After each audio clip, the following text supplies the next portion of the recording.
Hello students, कैसे हो आप लोग? बढ़िया, मज़े में आनंद में हो? बहुत बढ़िया, ऐसे ही मज़े में रहो, आनंद में रहो और खूब मेहनत करो, खूब आगे बढ़ो। ठीक है, चलिए आगे बात करते हैं। आज हम क्या करेंगे? एक्सरसाइज 3.2। एक्सरसाइज 3.2 का हम क्या करेंगे? पहले इंट्रोडक्शन करेंगे कि एक्सरसाइज 3.2 में है क्या और उसके क्या बेसिक्स हैं, हम पहले वो सीखेंगे, क्योंकि बेसिक्स जानना हमारे लिए बहुत ज़रूरी है। जितना ज़्यादा हम इसके बेसिक में ध्यान देंगे उतना ही ईजी हमारे लिए हो जाएगा क्वेश्चंस करना, एक्सरसाइज को सोल्व करना। ठीक है, तो आओ बात करते हैं क्या है इसके अंदर। इसके अंदर हम बात करेंगे ऑपरेशंस ऑन मैट्रिसेस, कि मैट्रिक्स पे कौन कौन से ऑपरेशंस लग सकते हैं। ठीक है, जैसे आपने पीछे एक्सरसाइज जब 1.4 की थी तो उसमें हमने बाइनरी ऑपरेशंस किए थे। बाइनरी ऑपरेशन यानी कि वो ऑपरेशंस जो दो नंबर्स पे लग रहे थे। ठीक है, जैसे आपने एडिशन देखा था, मल्टीप्लिकेशन देखा था, डिवाइड किया था और सब्ट्रैक्ट भी किया था। वैसे ही यहाँ पर भी कौन कौन से ऑपरेशंस जो है मैट्रिक्स पे लग सकते हैं। क्या दो मैट्रिक्स को हम जोड़ सकते हैं? क्या दो मैट्रिक्स को हम घटा सकते हैं? क्या दो मैट्रिक्स को आपस में मल्टीप्लाई किया जा सकता है? क्या दो मैट्रिक्स को आपस में डिवाइड किया जा सकता है? ये सारी बातें हम इसके अंदर सीखेंगे कि मैट्रिक्स क्या है। क्या मैट्रिक्स, जैसे वहाँ हम बात कर रहे थे, क्या मैट्रिक्स कम्यूटेटिव है, क्या मैट्रिक्स एसोसिएटिव है? तो इन सब चीज़ों के बारे में हम किस में पढ़ेंगे आज इस इंट्रोडक्शन लेक्चर में, एक्सरसाइज के 3.2 के शुरू में। तो क्या क्या दे रखा है कि ऑपरेशंस ऑन मैट्रिक्स क्या है, कि इसमें लिखा क्या है? In this section we will introduce certain operation. कुछ ऑपरेशन से इंट्रोड्यूस कराएंगे जो किस पे लगते हैं? मैट्रिसेस पे, जैसे कि addition of matrices, multiplication of matrices by scalar, यानी किसी स्केलर क्वांटिटी से किसी मैट्रिक्स को मल्टीप्लाई करना हो तो कैसे करेंगे? Multiplication of matrices, sorry difference and multiplication, तो दो मैट्रिक्स का डिफरेंस क्या होगा, दो मैट्रिक्स का मल्टीप्लाई कैसे होगा, वो सारी बातें। तो पहले बात करते हैं एडिशन ऑफ मैट्रिसेस, कि यानी कि दो मैट्रिक्स को हम ऐड कैसे करेंगे, अवयवों का योग। कि for addition the two matrices have to be of the same order. क्या लिखा है? The two matrices. यहाँ पर हमें ध्यान क्या देना है? सबसे बड़ी बात यहाँ पर ध्यान देने वाली ये है कि ये जो दो मैट्रिक्स होंगे, for addition the two matrices have to be of the same order, have to be of the same order and always add corresponding elements. हमेशा कौन से एलिमेंट्स को ऐड करेंगे? कॉरेस्पॉन्डिंग एलिमेंट्स को ऐड करेंगे मैट्रिक्स के। यानी कि दो मैट्रिक्स को हम ऐड तो कर सकते हैं, लेकिन कब? तभी ऐड कर सकते हैं जब वो दोनों मैट्रिक्स क्या हो? सेम ऑर्डर के हों। ठीक है, अलग अलग ऑर्डर के मैट्रिक्स को हम ऐड नहीं कर सकते। जैसे फॉर एग्जाम्पल, कि सर एग्जाम्पल बताओ, एग्जाम्पल लेते हैं। जैसे मान लो मैं एक मैट्रिक्स ले लेता हूँ ए, इस मैट्रिक्स का मैं ऑर्डर ले लेता हूँ, मान लो 2x2 के कोई मैट्रिक्स ले लेता हूँ, 5 6 1 2, ये कोई मैट्रिक्स लिया मैंने। दूसरा मैट्रिक्स लिया बी, ये कितने का है? 2x2 का है, 2x2 का है। और दूसरा मैट्रिक्स लिया मैंने बी, मान लो उसको ले लिया 1 2 3 4। इन दोनों मैट्रिक्स को मैं जोड़ तो सकता हूँ, लेकिन कब? जब ये दोनों ऑर्डर हमारे पास सेम हो। तो मैं इन दोनों को जोड़ूंगा कैसे? तो मैं लिख सकता हूँ a प्लस बी। कैसे लिखूंगा? a plus B. ए हमारे पास क्या है? 5 6 1 2, और b हमारे पास क्या है? प्लस लगाएंगे 1 2 3 4। अब जब हमें ये पता चल गया कि दोनों मैट्रिक्स का ऑर्डर सेम है, तो हम इनके कॉरेस्पॉन्डिंग एलिमेंट्स को ऐड करेंगे। ऐड कॉरेस्पॉन्डिंग एलिमेंट्स कह रहा है ना, कॉरेस्पॉन्डिंग एलिमेंट्स को ऐड करेंगे। तो कॉरेस्पॉन्डिंग एलिमेंट्स आप जानते हो कौन सा? 5 और 1, 6 और 2, 1 और 3 एंड 2 एंड 4 एक दूसरे के करेस्पॉन्डिंग एलिमेंट्स। तो 5 और 1 कितना हो जाएगा? 6 हो जाएगा। 6 प्लस 2 8 हो जाएगा। 1 प्लस 3 कितना हो जाएगा? 4, और 2 प्लस 4 कितना हो जाएगा? 6 हो जाएगा। ये हमारे पास क्या आ गया? a plus B. और जो नई मैट्रिक्स आएगी ना, वो भी कितने की आएगी? 2x2 की ही आएगी। 2x2 के दो मैट्रिक्स को हम ऐड कर सकते हैं, मतलब दोनों सेम ऑर्डर के मैट्रिक्स को हम ऐड कर सकते हैं, और जो नया मैट्रिक्स मिलेगा दोनों को ऐड करने के बाद, वो भी सेम ऑर्डर का ही मिलेगा। ठीक है, अब कहो कि सर बाकी को क्यों नहीं ऐड कर सकते अगर अलग अलग ऑर्डर हो? तो देखो कैसे। मान लो मैं सी ले लेता हूँ एक मैट्रिक्स, इसको मैं चेंज कर देता हूँ ऐसे। कितने? दो ऑर्डर, दो रो और 3 कॉलम की मैट्रिक्स ले ली मैंने। कैसे ऐड करूंगा? मैंने कहा करस्पॉन्डिंग एलिमेंट्स ऐड करेंगे। 5 1 और 6 और 2 करस्पॉन्डिंग है, 1 और 4 करस्पॉन्डिंग है, 2 और 5 करस्पॉन्डिंग है। ये तो हम ऐड कर देंगे, लेकिन इसका क्या करें? इस 3 और 6 का क्या करें? इसके करस्पॉन्डिंग तो कोई एलिमेंट ही नहीं है, तो ऐड नहीं कर सकते। इसीलिए कह रहे हैं कि जब सेम ऑर्डर के होंगे तो ही हम दो मैट्रिक्स को ऐड कर सकते हैं, अदरवाइज इसको हम नहीं कर सकते ऐड। क्योंकि इसका ऑर्डर सेम नहीं है। आगे बात समझ में क्लियर है? बिल्कुल सिंपल सा है। देखो एक बार हम इसको देखते हैं एक एक एग्जाम्पल के साथ जितना हो सकेगा। फिर जैसे ही हम क्वेश्चंस करने लगेंगे ना, जैसे ही क्वेश्चंस करेंगे हमारे लिए ये चीज़ें बहुत ईजी है, बहुत जल्दी हो जाएगी, आसानी से समझ में आ जाएगी। करना कुछ नहीं है इसमें, जैसे हमें बाकी काम करते हैं जो हमारे अलजेब्रा में काम आते हैं, प्लस करना, मल्टीप्लाई करना, सब्ट्रैक्ट करना, सब कुछ वहाँ यहाँ पर भी वैसा ही है। बस मल्टीप्लिकेशन में थोड़ा सा डिफरेंस है, वहाँ पे हम थोड़ा ध्यान से बात करेंगे। कैसे आगे बात करते हैं क्या multiplication of a matrix bye scalar, कि एक अवयव का एक अदिश से गुणा, यानी कोई एक कांस्टेंट नंबर है होगा हमारे पास, उसको हम किसी मैट्रिक्स से कैसे मल्टीप्लाई करेंगे। लिखा क्या है पहले ये देख लेते हैं हमारे पास क्या लिखा है, फिर मैं आपको और समझाता हूँ। कह रहा है कि इफ़ ए कोई हमारे पास मैट्रिक्स है, कौन सा ए, हमारे पास एक मैट्रिक्स है ये ए आई जे एम बाई एन का एक मैट्रिक्स है, एंड के इज ए स्केलर, के कोई भी एक स्केलर है, then K A is another matrix which is obtained by multiplying each element of A by the scalar K. यानी कि हमारे पास कोई मैट्रिक्स है, जैसे कि एग्जांपल ले लेता हूं मैं, ए कोई मैट्रिक्स है, मान लो इसको ले लेता हूं मैं ऐसे, कितने बाई कितने का ले लिया, 2 रो 3 कॉलम, 2 बाई 3 की मैंने ले ली मैट्रिक्स। अब जैसे ही मैंने 2 बाई 3 की मैट्रिक्स ले ली, मुझे इसको किससे मल्टीप्लाई करना है, के से मल्टीप्लाई करना है, यानी कि के कोई अदिश गुणन है के ए। अब इस के को मैं क्या करूंगा, इस पूरे मैट्रिक्स से मल्टीप्लाई करूंगा। इस के कोई कांस्टेंट टर्म है, उसको पूरे मैट्रिक्स से मल्टीप्लाई कैसे करूंगा, इस के को सबके साथ मल्टीप्लाई करूंगा, जितने भी एलिमेंट्स हैं ना इसके अंदर सबके साथ, यानी के into 1 plus 2k 3k 4k और 5k और ये हो जाएगा अपना 6k। ये आएगा इसका आंसर। इस तरह से हम क्या करते हैं, मल्टीप्लाई करते हैं और नया हमें क्या मिलता है, मैट्रिक्स मिलता है। किसी कांस्टेंट नंबर से हमने, किसी एक कांस्टेंट नंबर से हमने इसको मल्टीप्लाई किया। मैट्रिक्स को मैट्रिक्स से मल्टीप्लाई करने का अलग तरीका है। यहाँ पर मैट्रिक्स को किसी स्केलर से हम मल्टीप्लाई कर रहे हैं, किसी एक अदिश गुणन से, कोई एक कांस्टेंट नंबर है हमारे पास के, उससे हम मल्टीप्लाई कर रहे हैं। ठीक है, तो जब भी करेंगे सभी एलिमेंट से मल्टीप्लाई करें। अब कह रहे हैं नेगेटिव ऑफ मैट्रिक्स।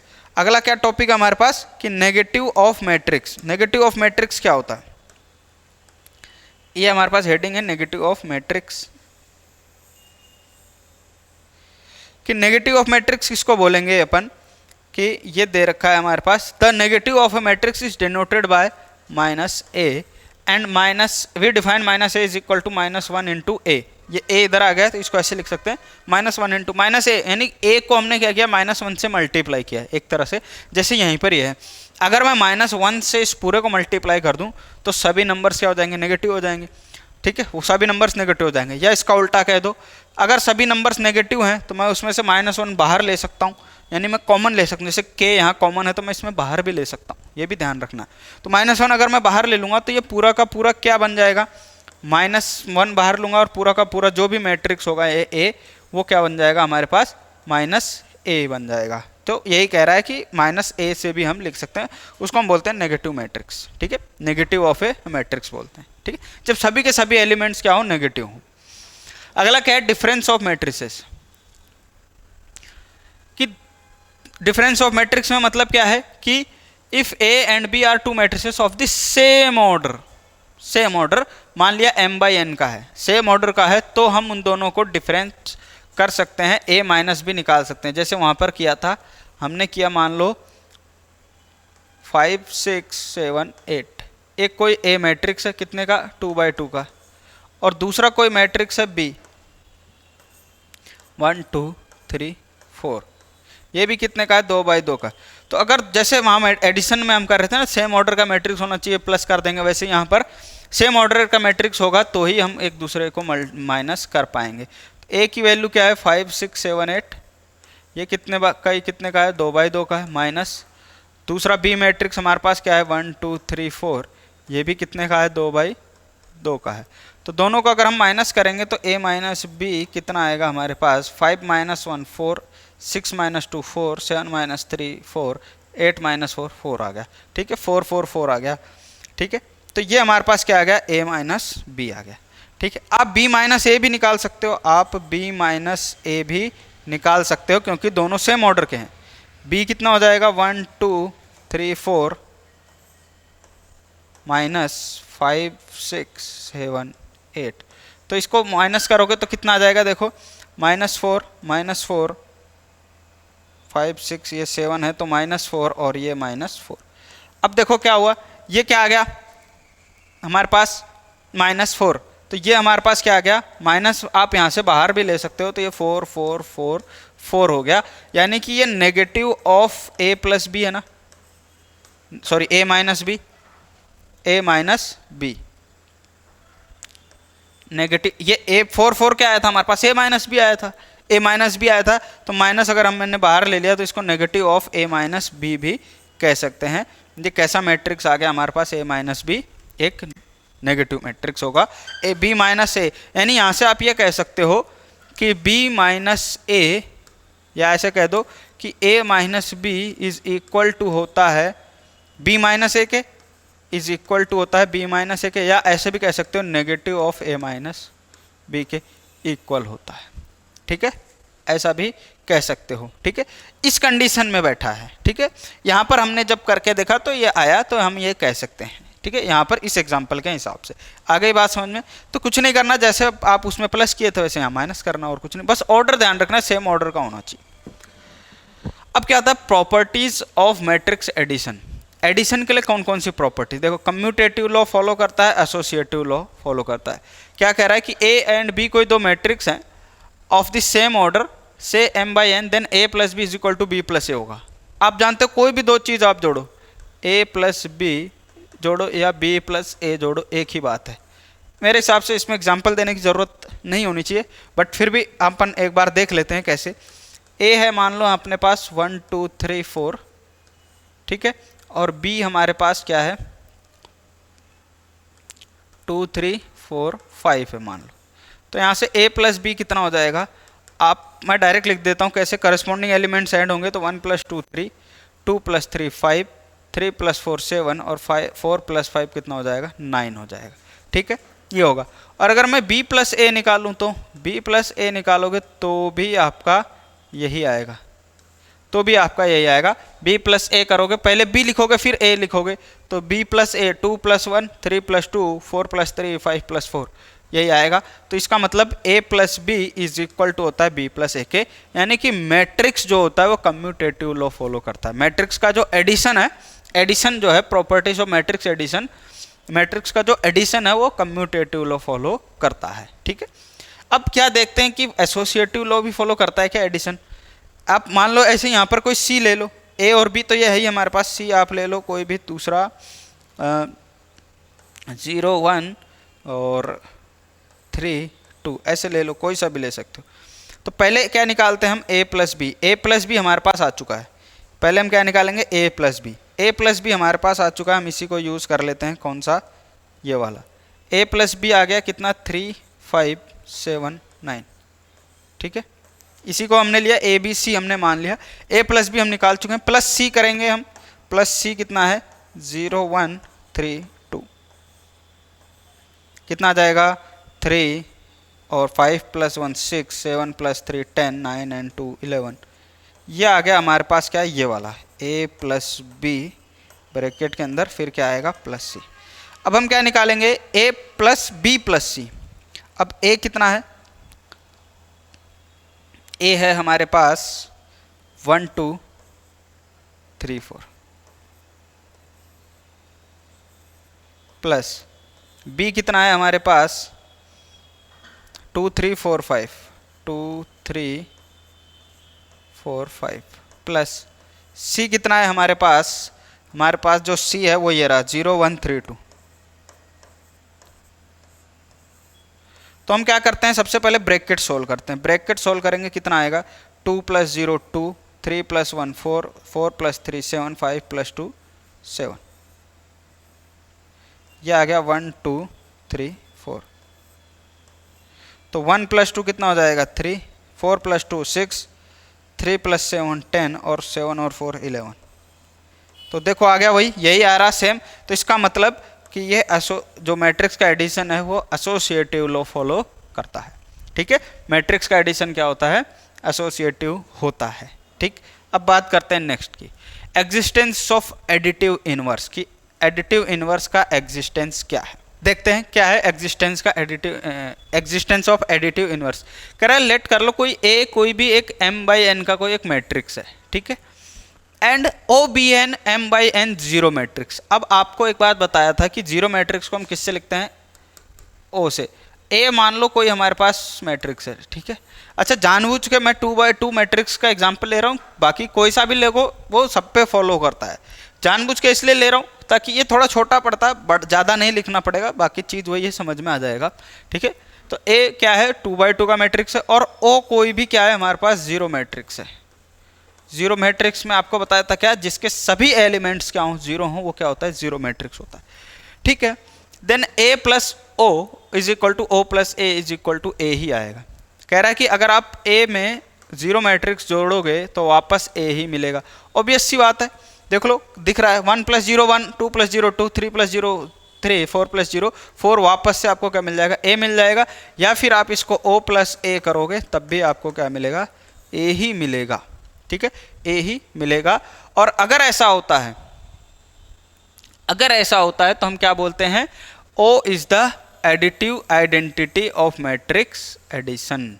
O को ही हम क्या बोल देंगे कि इसका एडिटिव आइडेंटिटी। जैसे वहाँ आइडेंटिटी एलिमेंट निकालते थे ना, 1.4 में आइडेंटिटी एलिमेंट निकालते थे, तो वहाँ भी ऐसे ही करते थे अपन कि जो हमारे पास जो तरीका था A* E is equal to A आ जाए, E* A is equal to A आ जाए, तो E को हम क्या बोलते थे, उसका आइडेंटिटी एलिमेंट। वैसे यहाँ भी है कि आइडेंटिटी एडिटिव आइडेंटिटी हो जाएगा जब हमने क्या किया, इसको जोड़ा, मतलब किसी भी मैट्रिक्स को हमने जोड़ा, वापस से वही मैट्रिक्स मिल जाए जिसमें जोड़ा था अपन ने, जिसमें हमने ऐड किया, वापस वही मैट्रिक्स मिल जाए, तो हम तो इसको क्या बोल देंगे, हम इस O मैट्रिक्स को ही क्या बोल देंगे, एडिटिव आइडेंटिटी बोलेंगे।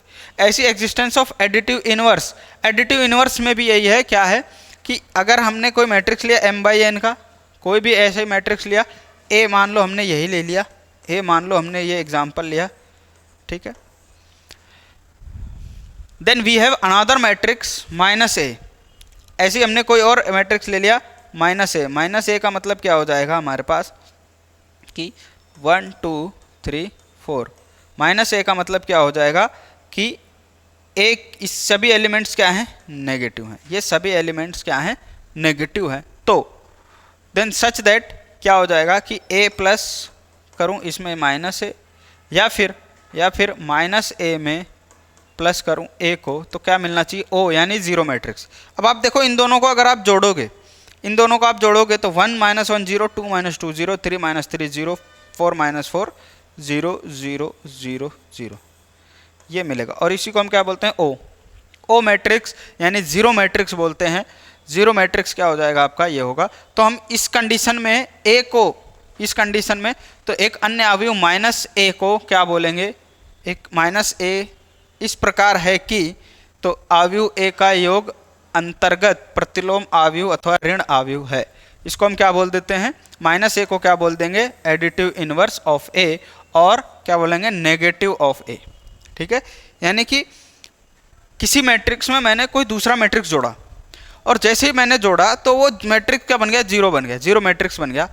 तो इस कंडीशन में हम उस मैट्रिक्स को, जिसको हमने ऐड किया, जिसको हमने जोड़ा, उस मैट्रिक्स को हम क्या बोल देते हैं, पहले वाली मैट्रिक्स का एडिटिव इनवर्स क्या बोल देते हैं, एडिटिव इनवर्स बोल देते हैं, या फिर उसी को नेगेटिव ऑफ A भी बोल देते हैं। ठीक है, बहुत सिंपल है, क्वेश्चंस करेंगे तो आ जाएगा। और भी नेक्स्ट क्या है, properties of scalar multiplication of matrix. ये भी बहुत सिंपल सा है कि किसी भी स्केलर क्वांटिटी को आप किसी मैट्रिक्स में मल्टीप्लाई करोगे, तो वो तो हमने सीखा कि कैसे मल्टीप्लाई करते हैं, लेकिन इसकी प्रॉपर्टीज और भी कौन कौन सी हैं। पहला कह रहा है कि K अगर A प्लस B में मल्टीप्लाई हो रहा है, तो इसका मतलब ये अलग अलग भी मल्टीप्लाई हो सकता है।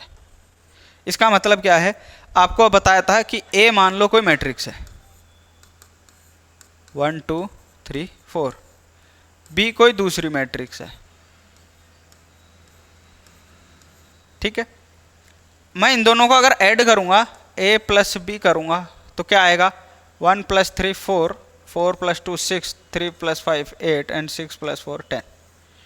ठीक है, फिर इसको मैं क्या करूँगा, किसी स्केलर से मल्टीप्लाई करूँगा। स्केलर से मल्टीप्लाई करूँगा मतलब ये सभी एलिमेंट से मल्टीप्लाई होगा, मतलब ये सभी एलिमेंट से मल्टीप्लाई होगा, यही होता है इसका मतलब। ठीक है, लेकिन अगर कह रहा हूँ कि अगर मैं अलग अलग मल्टीप्लाई करके देखूँ, यानी पहले के ए कर दूँ, के ए करूँगा तो ये क्या आ जाएगा, के 2k 3k और 4k, और बी को मल्टीप्लाई कर दूंगा के से तो कितना आ जाएगा, 3k 4k 5k and 6k।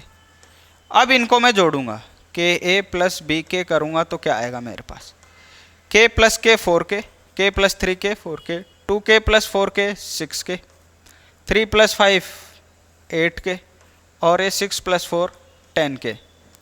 ठीक है, 10k है ये है। तो अब आप देखो, इन दोनों को देखो, कंपेयर करोगे, दोनों इक्वल आ रहे हैं। इसका मतलब क्या है कि पहले मैं दो मैट्रिक्स को जोड़ लूं, फिर किसी स्केलर से मल्टीप्लाई करूं, तो जो आएगा वो इसके बराबर होगा। यानी कि पहले मैं मल्टीप्लाई कर लूं फिर दोनों को जोड़ूं, कोई फर्क नहीं पड़ता, एक ही बात है। ठीक है, तो ये सिंपल सी बात है, ये अपन करते भी हैं, वही वाली चीज है। ठीक है, यही ये कह रहा है। ठीक है, दूसरा ये जो समझा रखा है वो यही समझा रखा है कि a + k भी बराबर आएगा। ठीक है, तीसरा कह रहा है k + i a = k + i i j किसके बराबर होगा, k a + i a के। देखो सीधी सी बात है, बस केवल इसको देखो और इसको देखो और कुछ नहीं देखना है। थर्ड में क्या है, देखो कह रहा है k + i, i मतलब आइडेंटिटी मैट्रिक्स, = क्या होगा, k a + i a, k a + i a मतलब ये a इससे भी मल्टीप्लाई होगा और ये इससे भी मल्टीप्लाई होगा। ऐसे अपन करते आते हैं ना, ब्रैकेट के बाहर कोई नंबर हो तो ब्रैकेट के अंदर के दोनों नंबर से मल्टीप्लाई हो जाएगा, अगर अंदर प्लस में है तो, और माइनस में है तो भी। तो इसका मतलब ये हुआ कि या तो आप पहले दोनों को जोड़ दो, किसी भी k प्लस आइडेंटिटी एलिमेंट, किसी भी स्केलर क्वांटिटी को आप क्या करो, पहले i में जोड़ दो, उसके बाद उसको a से मल्टीप्लाई कर दो, यानी k + i आइडेंटिटी मैट्रिक्स आया वो, और उसमें क्या करो, आप k ऐड कर दो। k ऐड करने के बाद उसको a से मल्टीप्लाई करो, उसके बाद क्या करो, या तो आप अलग अलग मल्टीप्लाई करके जोड़ो, एक ही आंसर आएगा, एक ही आंसर आता है। ठीक है, इसका एग्जाम्पल आगे आएगा, अपन वहां पर करेंगे, इसका एग्जाम्पल आगे है। बाकी है कुछ नहीं, सिंपल सा है, ऐसा हो तो अंदर मल्टीप्लाई हो सकता है, वही है जो हमने पीछे सीखा, वही चीज है ये। अगला क्या कहता है, मल्टीप्लिकेशन ऑफ मैट्रिसेस। हाँ, ये ध्यान देने की चीज है कि किसी भी दो मैट्रिक्स को मल्टीप्लाई कैसे करें, समझने की चीज तो ये है। आओ देखते हैं क्या है, और यहां से क्वेश्चन आता है, जरूर आता है, बड़ा क्वेश्चन भी आता है, यहां से बढ़िया क्वेश्चन आता है। करते हैं, देखो कि कह रहा है the product of to matrices A and B is defined if the number of columns of A is equal to the number of rows of B। क्या कह रहा है, मान लेते हैं, इसको ऐसे समझाता हूं मैं आपको, मान लेते हैं A क्या है, कोई मैट्रिक्स है। अच्छा, इसमें ये जरूरी नहीं है कि दोनों मैट्रिक्स क्या हो, इक्वल हो, दोनों मैट्रिक्स सेम ऑर्डर के हों, ये जरूरी नहीं है। होंगे तो कर सकते हैं मल्टीप्लाई, लेकिन अगर सेम ऑर्डर के नहीं है तो भी कर सकते हैं, लेकिन एक कंडीशन उसमें ध्यान रखना है। क्या, यही जो लिखा हुआ है वो, ये क्या लिखा है मैं बता रहा हूँ। ए मान लो आपको दिया है 1 2 3 4 5 और 6, कितने बाय कितने की हुई, यानी कि सर 2 रो और 3 कॉलम की मैट्रिक्स है, 2 रो और 3 कॉलम की मैट्रिक्स। बी मैट्रिक्स ले लो आप, कौन सी, 1 2 3 4 5 6 7 8 9, ये कितने की हुई सर, ये 3/3 की हुई। कितने की हुई, 3/3। अब इन दोनों को मल्टीप्लाई कर सकते हैं कि नहीं कर सकते, वो कैसे चेक करेंगे कि क्या, कि अब अगर नंबर ऑफ कॉलम्स ऑफ ए के नंबर ऑफ कॉलम, ए में कितने नंबर ऑफ कॉलम है, 3, बराबर हो किसके, नंबर ऑफ रोज के बी के, इसके अंदर नंबर ऑफ रोज कितने, बी के, ऐसे। या फिर इसको ऐसे देखो, यानी कि पहले वाले का नंबर ऑफ कॉलम दूसरे वाले के नंबर ऑफ रोज के इक्वल है तो हम बराबर कर सकते हैं। देखो ए का कितना है 2/3, इसका कितना है 3/3, यानी ये वाले आपको चेक करने होते हैं। इसका लास्ट वाला, इसका पहला वाला, इसका कॉलम, दूसरे वाले का रो अगर सेम है तभी हम दोनों मैट्रिक्स को मल्टीप्लाई कर सकते हैं, अदरवाइज नहीं कर सकते। आई बात समझ में? तभी हम दोनों को मल्टीप्लाई कर सकते हैं, अदरवाइज नहीं कर सकते। जैसे मान लो मैं एक एलिमेंट ले लूँ, एक मैट्रिक्स ले लूँ सी को मैं बना देता हूँ 3/2 का मैट्रिक्स, 3/2 का, 3 रो और 2 कॉलम, 3 रो 2 कॉलम, 3 तो रो हो गई, 2 कॉलम हो गई। तो देखो इसका कॉलम 3 है, इसका रो 3 है, तो ये दोनों भी आपस में मल्टीप्लाई हो सकते हैं, ये दोनों भी आपस में मल्टीप्लाई हो सकते हैं। मान लो कोई एक और होता हमारे पास, इसको मैं ऐसे लिख दूँ 1 3 4 और 1 2 4, ये कितना है, 2 रो और 3 कॉलम का। तो अब आप देखो इसमें क्या है, नंबर ऑफ कॉलम 3 है, इसमें नंबर ऑफ रोज कितने हैं, 2 हैं, ये दोनों मल्टीप्लाई नहीं हो सकते, ये दोनों मल्टीप्लाई नहीं हो सकते। लेकिन अगर आप सी और डी में देखोगे, इसके नंबर ऑफ कॉलम कितने हैं, 2, इसके नंबर ऑफ रोज कितने हैं, 2, तो ये दोनों आपस में मल्टीप्लाई हो सकते हैं। आगे बात समझ में? ये दोनों आपस में मल्टीप्लाई हो सकते हैं। इसका देखो नंबर ऑफ कॉलम, इसका नंबर ऑफ रोज इक्वल है, तो ये दोनों आपस में मल्टीप्लाई हो सकते हैं। तो ये बात समझ में आ गई, ये बात समझ में आ गई, ठीक है। तो सर ये बात समझ में तो आ गई, अब मुझे बताओ कि मल्टीप्लाई करेंगे कैसे, करेंगे कैसे। देखो एक छोटा सा एग्जांपल ले रहा हूँ मैं अभी, एक छोटा सा एग्जांपल लेकर के समझते हैं मल्टीप्लाई करते कैसे हैं। फिर जब हम एग्जांपल्स करने जाएंगे तो बहुत बढ़िया एग्जांपल्स हैं, बहुत सारे क्वेश्चंस भी हैं हमारे पास, तब आपको वहाँ से खूब प्रैक्टिस हो जाएगी कैसे करना है। पहले एक एग्जांपल ले लेते हैं कैसे। ए मान लेता हूँ मैं कोई भी एक मैट्रिक्स 1 2 3 4 5 और 6 का, कितने बाई कितने का हो गया, 2/2 रो और 3 कॉलम। और एक बी मैट्रिक्स ले लेता हूं मैं, कौन सा, 3/2 का होना चाहिए, 3 रो और 2 कॉलम का।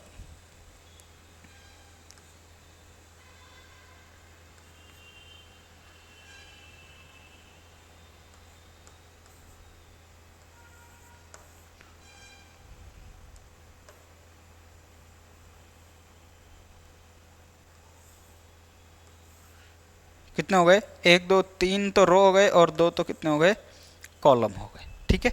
अब इन दोनों मैट्रिक्स को मैं क्या कर सकता हूँ, मल्टीप्लाई कर सकता हूँ, ए बी निकाल सकता हूँ, B, then the product of the matrices A and B is the matrix C, उसको आप सी नाम भी दे सकते हो, of order m cross p का मैट्रिक्स बनेगा। कैसे, कितने क्रॉस p का मैट्रिक्स बनेगा, जैसे ये 2 क्रॉस 3 का है और ये 3 क्रॉस 2 का है। तो ये तो अपन ने देख ही लिया, ये तो अपन ने देख लिया, ये तो बराबर होना ही चाहिए। अब यहाँ जो ये दोनों बच गए ना, जो नया मैट्रिक्स अपने को मिलेगा वो 2/2 का ही मिलेगा। कितने बाई कितने का मिलेगा, 2/2 का। जैसे मान लो अगर ये होता 2/3 और ये होता 3/4 का मैट्रिक्स, तो ये तो बराबर तो है, इसका कॉलम इसके रो के इक्वल है, तो मल्टीप्लाई तो हो सकता है। लेकिन जो मल्टीप्लाई होने के बाद नया मैट्रिक्स मिलेगा ना, वो 2/4 का मिलेगा, 2/4 का मिलेगा। जो बच गया उतने बाई का ही मैट्रिक्स मिलेगा अपन को। ये बात समझ में आ गई? उम्मीद है ये बात समझ में आ रही होगी, उम्मीद है ये बात समझ में आ रही होगी। तो ए बी हम कैसे निकालेंगे, इनको मल्टीप्लाई करेंगे। देखो पहले मैं लिख लेता हूँ क्या, ए 1 2 3 4 5 6 और यहाँ पर क्या आ गया 1 4। अब इन दोनों को मल्टीप्लाई कैसे करेंगे, देखो अब इन दोनों को मल्टीप्लाई कैसे करेंगे, इसको ध्यान से समझना। कैसे, अपन ने क्या देखा था, पहले वाले का कॉलम दूसरे वाले का रो, पहले वाले का कॉलम दूसरे वाले का रो, ठीक है। मल्टीप्लाई कैसे करेंगे, बराबर हो गया तो मल्टीप्लाई करेंगे। मल्टीप्लाई करेंगे कैसे, देखो पहले वाले का तो आप क्या ले लो, रो, और दूसरे वाले के कॉलम, रो और कॉलम, रो और कॉलम, ठीक है। हम क्या लेते हैं, सबसे पहले रो और कॉलम, पहले हम रो लेंगे, दूसरे वाले का कॉलम लेंगे और एलिमेंट्स को आपस में मल्टीप्लाई करेंगे। कैसे, देखो आप अपन ने क्या लिया, अपन ने यहाँ से लिया है ये, अपन ने क्या लिया, ये रो और ये कॉलम, ये तो रो लिया है और ये वाला कॉलम लिया है, ठीक है। तो ये फर्स्ट रो और फर्स्ट कॉलम। अब एलिमेंट्स कैसे मल्टीप्लाई होंगे, 1 मल्टीप्लाई होगा 1 से, 1 मल्टीप्लाई होगा 1 से, फिर लगेगा प्लस, फिर क्या लगेगा, प्लस लगेगा, 1 मल्टीप्लाई होगा 1 से, फिर प्लस, 2 मल्टीप्लाई होगा 5 से, 2 होगा मल्टीप्लाई किससे, 5 से, इसको मैं ऐसे लिखता हूँ, ठीक रहेगा। फिर लगेगा प्लस 3 मल्टीप्लाई होगा 2 से, 3 किससे मल्टीप्लाई होगा 2 से। ये तो आपका आ गया पहला वाला, ठीक है, ये काम हो गया। अब वापस से इसी रो को इस सेकंड कॉलम से मल्टीप्लाई करेंगे, इसी रो को किससे मल्टीप्लाई करेंगे, इस सेकंड वाले कॉलम से, इसी रो को इस सेकंड वाले कॉलम से मल्टीप्लाई करेंगे। तो 1 मल्टीप्लाई करेंगे किससे, 4 से। अब ये कौन सा वाला आ गया, सेकंड A12 वाला आएगा। देखो 1 को मल्टीप्लाई करेंगे 4 से, 1 मल्टीप्लाई होगा 4 से, प्लस 2 मल्टीप्लाई होगा 6 से, प्लस ये 3 मल्टीप्लाई होगा किससे, 0 से। ये बात समझ में आ गई, ये बात समझ में आ गई होगी, उम्मीद है ये बात समझ में आई होगी। अब अगला क्या है, अगला क्या होगा, अब हम क्या करेंगे पहले कि ये जो हमारा सेकेंड रो है ना, ये पहले तो मल्टीप्लाई होगा फर्स्ट कॉलम से, पहले मल्टीप्लाई होगा किससे, फर्स्ट कॉलम से, पहले मल्टीप्लाई होगा फर्स्ट कॉलम से। कैसे, 4 मल्टीप्लाई होगा 1 से, प्लस 4 मल्टीप्लाई होगा 5 से, प्लस 6 मल्टीप्लाई होगा 2 से। अब क्या होगा, अब जो होगा वो वही होगा जो नियम कहता है। क्या कहता है कि वापस से अब ये जो सेकंड वाला कॉलम है, सेकंड रो है, वो किससे मल्टीप्लाई होगा, इस सेकंड वाले कॉलम से। किससे मल्टीप्लाई होगा, सेकंड वाले कॉलम से मल्टीप्लाई होगा। तो 4 मल्टीप्लाई होगा 4 से, प्लस 5 मल्टीप्लाई होगा 6 से, ठीक है। ये थर्ड वाला किससे मल्टीप्लाई होगा, थर्ड वाले से, यानी कि 6 मल्टीप्लाई होगा 0 से।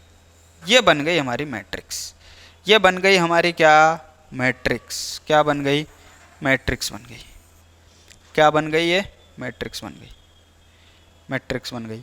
कैसे बन गई, देखो अब 1 इंटू 1 1, प्लस 2 5 जा 10, प्लस 3 2 जा 6, ये कितना होगा 4 प्लस 6 2 जा 12 प्लस 0, ये कितना हो जाएगा 4 प्लस 20 प्लस 12, ये कितना होगा 16 प्लस 30 प्लस 0 प्लस 0। कितना आ गया, 10 6 16 और 1 17, 12 और 4 16, 20 और 10 30 2 32 और 4 36, 30 और 10 40 और 6 46। ये आ गई मैट्रिक्स। अब देखो कितने बाई कितने की आई, 2 बाई 2 की। क्या ये सही है, क्या ये सही है, क्योंकि देखो ये 2 बाई 3 की मैट्रिक्स थी, ये 3 बाई 2 की मैट्रिक्स थी, 3 3 बराबर था इसलिए मल्टीप्लाई कर सकते थे। तो ये दोनों जो आया, जो बच गए, यानी कि 2 बाई 2 की मैट्रिक्स आएगी और 2 बाई 2 की मैट्रिक्स आ रही है, इसका मतलब सही है, ठीक है। तो इस तरह से हम क्या करते हैं, मल्टीप्लाई करते हैं। फिर से देख लो, हम क्या देखते हैं, पहले रो फिर कॉलम, यही होता है। आरसी वाला एग्जांपल बताया था, क्या देखते हैं, आरसी। तो इसका रो इसका कॉलम, पहले इस पूरे कॉलम से, फिर इसी रो को इन दोनों कॉलम से, आगे बात समझ में। फिर सेकंड रो उठाएंगे, सेकंड रो फर्स्ट कॉलम से, सेकंड कॉलम से। ऐसी मान लो 3 कॉलम भी होता ना, तो उसको फिर तीसरे कॉलम से भी करते। यहाँ पे तीसरा रो होता ना, तो तीसरे रो को भी इन दोनों से करते हैं, ठीक है। तो ये प्रोसेस चलता रहेगा। आप आगे जैसे जैसे और क्वेश्चंस करेंगे, एग्जाम्पल्स करेंगे, आपको ये चीज़ें क्लियर होती रहेगी, ठीक है। तो यहाँ पर कुछ भी नहीं है, इसको याद रखने का केवल और केवल एक ही तरीका है, प्रैक्टिस। जितने ज़्यादा क्वेश्चंस आप इसके करोगे उतना ही ईजी आपके हो जाएगा याद रखना, ठीक है, ठीक है। चलो नेक्स्ट क्या देखा है, zero matrix as the product of 2 non zero matrices, कि 2 शून्येतर अवयवों के गुणनफल के रूप में शून्य हो। मतलब कि 2 मैट्रिक्स हमने मल्टीप्लाई किया और वापस क्या मिल गया, जीरो मैट्रिक्स मिल गया।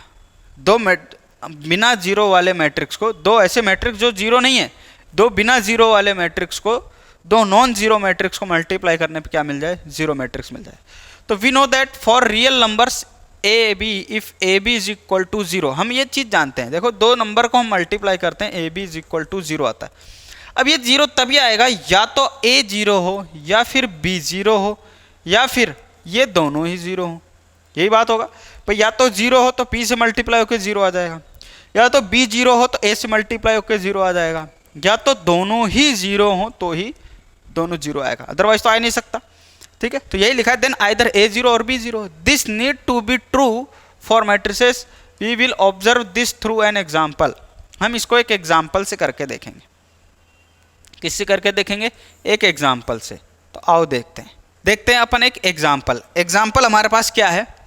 हम ले लेते हैं कोई ए सेट है हमारे पास, कोई सेट ए है, हम ले लेते हैं क्या कि ये 0 0 और ये है आपका 3 4, ठीक है। और एक बी सेट ले लेते हैं, यहाँ से क्या ले लेते हैं कि ये हो जाएगा 1 और 2, इसको ले लो 0 0। तो ये दोनों क्या है? नॉन जीरो मैट्रिक्स हैं। दोनों क्या नॉन जीरो मैट्रिक्स हैं? क्योंकि सभी एलिमेंट्स तो जीरो नहीं, कुछ हो सकते हैं, क्या फ़र्क पड़ता है उससे, कुछ हो सकते हैं लेकिन सारे नहीं होंगे। तो ये दो नॉन जीरो मैट्रिक्स हैं। तो मुझे क्या करना है? इसका प्रोडक्ट यानी कि मल्टीप्लाई करना है। तो कैसे करूँगा? अभी अभी क्या बताया था आपको, क्या करोगे आप सबसे पहले कि ये फर्स्ट रो, क्या देखते हैं, फर्स्ट रो मल्टीप्लाई होगा पहले तो फर्स्ट कॉलम से। फर्स्ट रो किससे मल्टीप्लाई होगा? फर्स्ट कॉलम से होगा। तो कैसे लिखेंगे इसको? फर्स्ट रो पहले फर्स्ट कॉलम से कैसे मल्टीप्लाई होगा कि 0 मल्टीप्लाई होगा 1 से, यानी पहला वाला पहले से मल्टीप्लाई होगा, तो 0 × 1 प्लस दूसरा वाला दूसरे से, यानी 3 × 0। फिर वापस क्या होगा? यहाँ से हमारे पास ये जो आएगा नया, अब 0 3 किससे मल्टीप्लाई होगा? 0 3 हमारा मल्टीप्लाई होगा किससे? इस वाले से, सेकंड कॉलम से। फर्स्ट रो अब किससे मल्टीप्लाई होगा? सेकंड कॉलम से मल्टीप्लाई होगा। तो फर्स्ट रो सेकंड कॉलम से मल्टीप्लाई कहाँ लिखेंगे? यहाँ लिखेंगे 2 × 0 प्लस 3 × 0। अब हम क्या करेंगे? अब हमारा मल्टीप्लाई होगा कौन सा? सेकंड रो, पहले तो होगा फर्स्ट कॉलम से, सेकंड रो होगा फर्स्ट कॉलम से। तो क्या आएगा? सेकंड रो फर्स्ट कॉलम से आएगा, तो ये हो जाएगा हमारे पास 0 × 1 प्लस 0 × 0। फिर यही वाला आपका जो फर्स्ट सेकंड रो है, सेकंड कॉलम से मल्टीप्लाई होगा, तो 0 × 2 प्लस 4 × 0। ये मैट्रिक्स आ गया। तो ये देखो 0 आएगा, 0 0 0। तो ये रहा हमारे पास कि आप कोई दो मैट्रिक्स, दो नॉन जीरो मैट्रिक्स को मल्टीप्लाई करोगे तो वो क्या आएगा? क्या आएगा हमारे पास? एक जीरो मैट्रिक्स आएगा, ठीक है। तो ए तथा बी जीरो होता है, किंतु लेकिन क्या रहा है कि मैट्रिक्स के लिए जरूरी नहीं है। इस बात को हम एक एग्जांपल से समझ सकते हैं कि हमने अभी भी कहा था कि या तो ए जीरो हो या बी जीरो हो पूरा का पूरा, ठीक है, या तो ए पूरा जीरो हो या बी जीरो हो। तो मैट्रिक्स के लिए ऐसा जरूरी नहीं है। नॉन जीरो मैट्रिक्स भी थे तब भी क्या आ गया कि ये मैट्रिक्स आ गया, जीरो मैट्रिक्स आ गया, ठीक है, ठीक है। चलो अब properties of multiplication of matrices, कि अवयवों के गुणन के गुणधर्म। मल्टीप्लिकेशन सीख लिया, जैसे पहले एडिशन सीखा फिर उसकी प्रॉपर्टीज देखी, अब मल्टीप्लिकेशन सीख लिया, इसकी प्रॉपर्टीज देखते हैं। क्या ये मल्टीप्लिकेशन एसोसिएटिव लॉ को फॉलो करता है? क्या एसोसिएटिव लॉ को ये फॉलो करता है या नहीं करता, वो चेक करते हैं। तो कह रहा है कि if 3 matrices we have A B and C, तो A B in C is equal to होता है A B into C whenever both sides of the equality are defined, ठीक है। जब कभी समीकरण के दोनों पक्ष परिभाषित होते हैं, मतलब कि आप पहले ए बी को मल्टीप्लाई करो फिर सी को करो, या फिर पहले बी सी को मल्टीप्लाई करके ए से मल्टीप्लाई करो बाद में, कोई फर्क नहीं पड़ेगा, ठीक है। इसको हम एग्जाम्पल से लेकर के करेंगे। एग्जाम्पल जब हम क्वेश्चंस करने चलेंगे तब आप इसको समझ जाओगे कि बस आपको क्या ध्यान रखना है कि एसोसिएटिव लॉ फॉलो करता है, एसोसिएटिव लॉ फॉलो करता है। मान लो 3 मैट्रिक्स हैं, पहले किन्हीं भी 2 को मल्टीप्लाई करके बाद में तीसरा करते हो, कोई फर्क नहीं पड़ता, कैसे भी मल्टीप्लाई कर सकते हो। एक बात।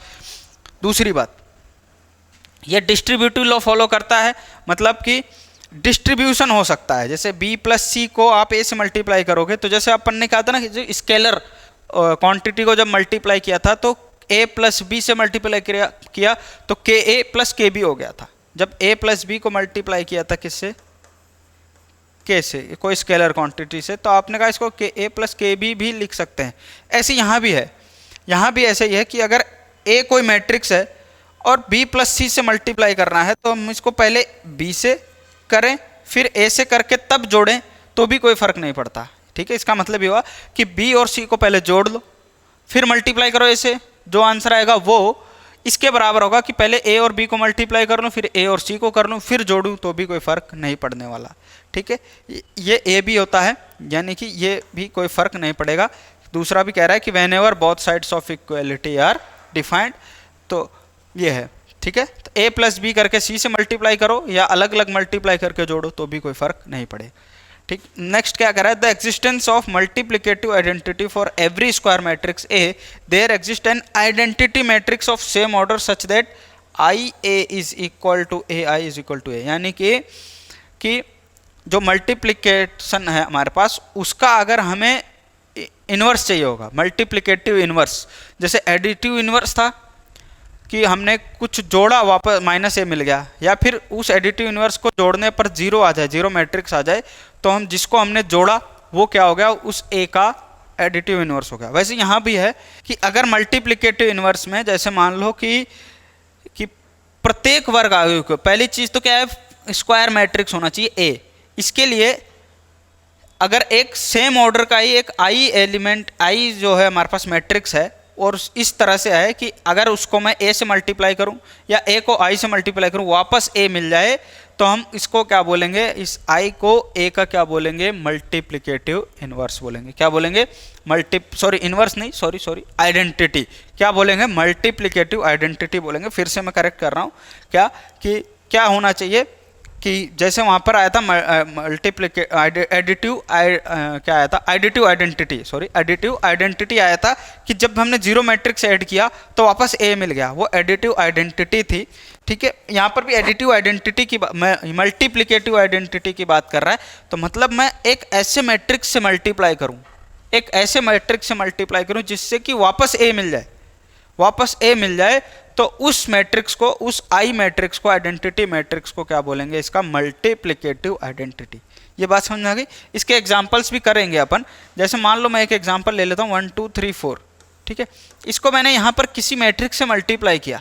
ठीक है, मान लो किसी भी मैट्रिक्स से मल्टीप्लाई किया और आंसर में मेरे को क्या मिल गया, वापस 1 2 3 4, वापस से 1 2 3, यानी ये का ये वापस मिल गया, तो इसको हम क्या बोलेंगे, इस मैट्रिक्स का मल्टीप्लिकेटिव आइडेंटिटी बोलेंगे। तो ठीक है, तो ये हमने यहाँ पर क्या देखा, मल्टीप्लिकेटिव आइडेंटिटी देखा। ठीक है, तो ये ध्यान रखना है आपको, जैसे वहाँ एडिटिव आइडेंटिटी था वैसे यहाँ पर क्या है, मल्टीप्लिकेटिव आइडेंटिटी है। ठीक है, मल्टीप्लिकेटिव आइडेंटिटी है। तो ये चीज़ थी हमारे पास, ये कुछ इसके बेसिक्स थे हमारे पास, किसके, एक्सरसाइज 3.2 के कुछ चीज़ें इसमें थी जो एक्सरसाइज में आपके काम आएंगी। वो सारी बातें हमने यहाँ पर कर ली है। अब हम क्या करेंगे, इस लेक्चर को तो यहीं ख़त्म करते हैं। इसके बाद हम मिलते हैं नेक्स्ट लेक्चर में, जिसमें हम क्या करेंगे, इसके एग्जाम्पल्स करेंगे। एग्जाम्पल्स करने के बाद फिर क्वेश्चंस करेंगे। तो जितने ज़्यादा इसके क्वेश्चंस करेंगे हमारे लिए ये उतनी ही ईजी हो जाएंगी। कई बच्चे कहते हैं सर इतनी सारी प्रॉपर्टीज़ कैसे याद रहेंगे, अरे कुछ भी नहीं है, ये सब नॉर्मल आप जो अलजेब्रा में करते आ रहे हो वही सारी चीज़ें तो हैं। मतलब कहने का मतलब क्या है, नॉर्मल जो आप ऐड करते हो वैसे ही ऐड करना है, नॉर्मली जैसे आप सब्ट्रैक्ट करते हो वैसे सब्ट्रैक्ट करना है। बस मल्टीप्लिकेशन में थोड़ा सा ध्यान रखना है और बस ऑर्डर ध्यान रखना है, बस इतनी सी तो चीज़ ध्यान रखनी है, और क्या करना है, कुछ भी नहीं है। ठीक है, तो जैसे ही हम आगे क्वेश्चंस करेंगे आपको याद हो जाएगा, कोई ऐसे अलग से याद करने की जरूरत नहीं पड़ती, अपने आप याद हो जाता है प्रैक्टिस करते करते। ठीक है, तो आज के लिए इतना ही करते हैं, मिलते हैं नेक्स्ट लेक्चर में, तब तक के लिए राधे राधे, जय श्री कृष्ण।